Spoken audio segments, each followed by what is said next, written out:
Shalom, salam sejahtera bagi kita semuanya. Pada saat hari ini anak-anak kita akan belajar dengan topik pelajaran kita, yaitu karya pengampunan Allah dalam Yesus Kristus. Satu hal yang perlu kita mengerti dan kita pahami adalah bagaimana caranya manusia memperoleh keselamatan. Kata selamat ini dalam definisi yang kita mengerti secara umum adalah terbebas dari gangguan, terbebas dari kecelakaan, terbebas dari malapetaka. Itu keselamatan yang ada di bumi. Tetapi yang paling penting adalah dalam kehidupan kita adalah keselamatan memperoleh hidup yang kekal. Dan saat ini kita akan mempelajari hal demikian. Apakah itu selamat? Bagaimana cara memperoleh keselamatan di dalam Yesus Kristus? Sebelum ke sana, Bapak akan terangkan adalah keselamatan itu banyak versi. Ada orang mengatakan keselamatan itu melalui agama. Ya, bisa dikatakan secara pengertian agama mereka membuat satu kesimpulan memperoleh keselamatan secara agama. Dan ada juga keselamatan itu karena kita melakukan kesalehan. Ya, ada pengertian demikian, bahwasanya mereka menyatakan selamat karena sudah melakukan kesalehan. Dan ada juga menyatakan keselamatan itu karena dia sudah berbuat baik. Karena sudah berbuat baik, maka dia yakin dia selamat. Dan juga ada karena sudah memperoleh ilmu pengetahuan yang tinggi. Karena dia merasa pintar, cerdas, dia yakin dia akan mencapai tingkat keselamatan yang dia percayai. Dan juga karena dia beramal. Karena melakukan amal, maka dia selamat. Nah, inilah yang dimaksudkan pemahaman usaha manusia untuk memperoleh keselamatan. Ada ayat mengatakan di sini dikatakan Amsal 16 ayat 25, ada jalan yang disangka lurus tetapi ujungnya menuju maut. Ya, banyak cara-cara jalan untuk menuju yang dikatakan hidup kekal atau bahasa umumnya adalah surga.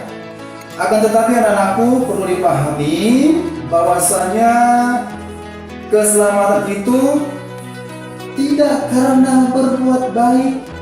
Keselamatan itu bukan karena kesalehan. Keselamatan itu bukan karena pendidikan. Keselamatan itu bukan karena amal kita.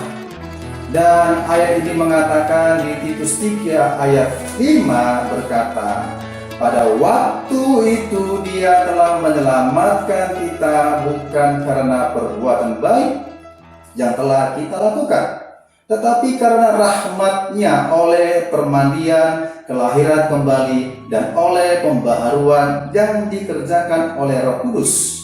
Alkitab tegas mengatakan bahwasannya keselamatan itu diperoleh bukan karena perbuatan baik kita, bahkan di kitab Efesus 2 ayat 8-9, bukan karena hasil usaha kita maka kita menerima keselamatan itu. Maka manusia berpikir bagaimana caranya supaya memperoleh hidup yang kekal bersama dengan Tuhan.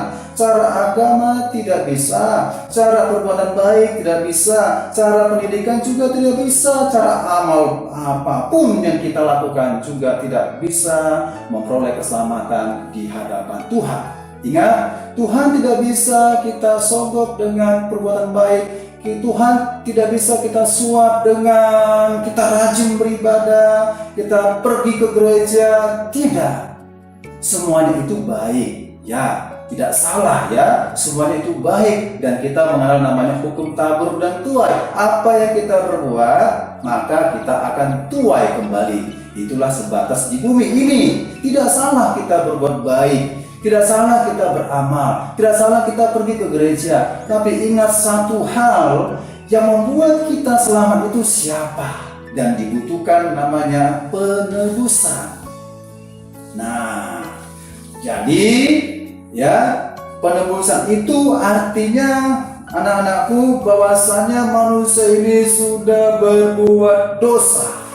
Di kitab Roma ayat 32 dikatakan semua orang berdosa. Dan di kitab Roma 6 ayat 3, upah dosa adalah maut. Ingat, upah dosa maut. Semua orang berdosa. Tidak bisa manusia diselamatkan tanpa ada penebusan. Maka keselamatan dalam perjanjian lama dikatakan butuh pengorbanan binatang. Pada era perjanjian lama itu yang sering dikorbankan adalah sejenis binatang domba. Domba dikorbankan, disembelih. Mereka berdoa, ya Tuhan Allahku, kami orang berdosa. Maka mereka harus memberikan persembahan berupa korban. Sejenis binatang yang sering mereka berikan adalah domba. Nah, itu perjanjian lama.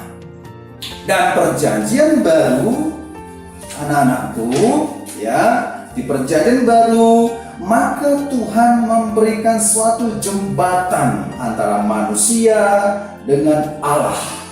Jembatan inilah yang harus kita yakini dan kita percayai. Melalui siapa jembatan itu?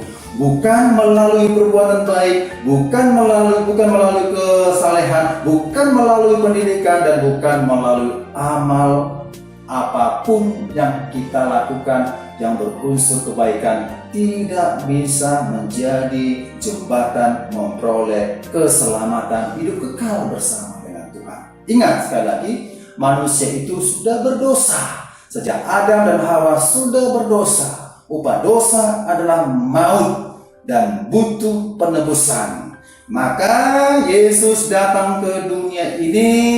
Dia datang kepada kita supaya kita diselamatkan oleh Tuhan dari jalur jalan yang benar hidup kekal. Manusia masing-masing memilih jalannya.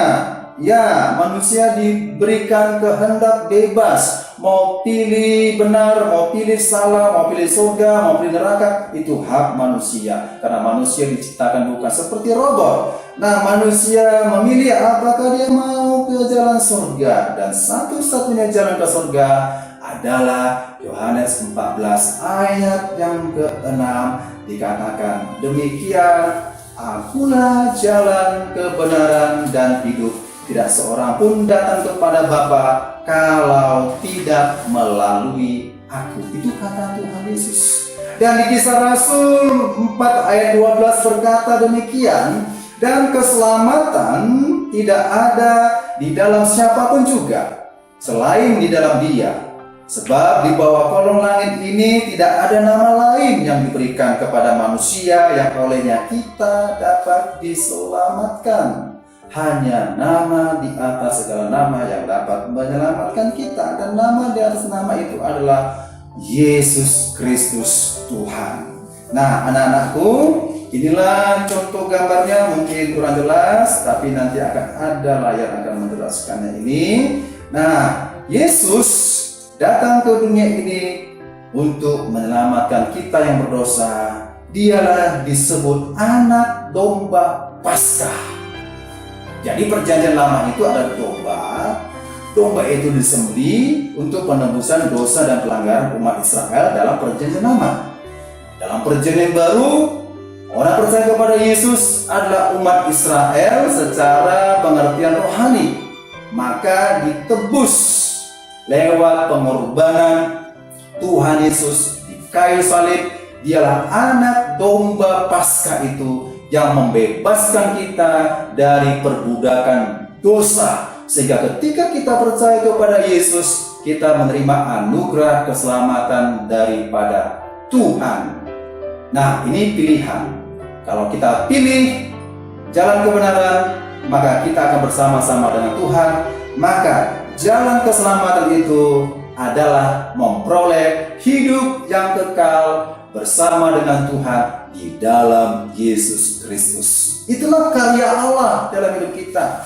Itulah yang mengubahkan kita sehingga kita layak dan pantas diterima oleh Tuhan. Lewat darah yang kudus menebus dosa dan pelanggaran kita. Kita disucikan dengan syarat dan ketentuan yang berlaku. Kita harus bertobat. Jadi percaya harus disertai bertobat, bukan bertobat baru percaya, tetapi percaya terlebih dahulu, kemudian bertobat, lakukan segala perintahnya, kehendaknya, ketetapannya, sesuai kasih karunia Tuhan yang ada dalam diri kita, maka kita akan bersama-sama dengan Tuhan Yesus. Amin. Demikian penjelasan Bapak tentang karya penyelamatan Allah dalam Yesus Kristus. Tuhan Yesus memberkati kita. Shalom.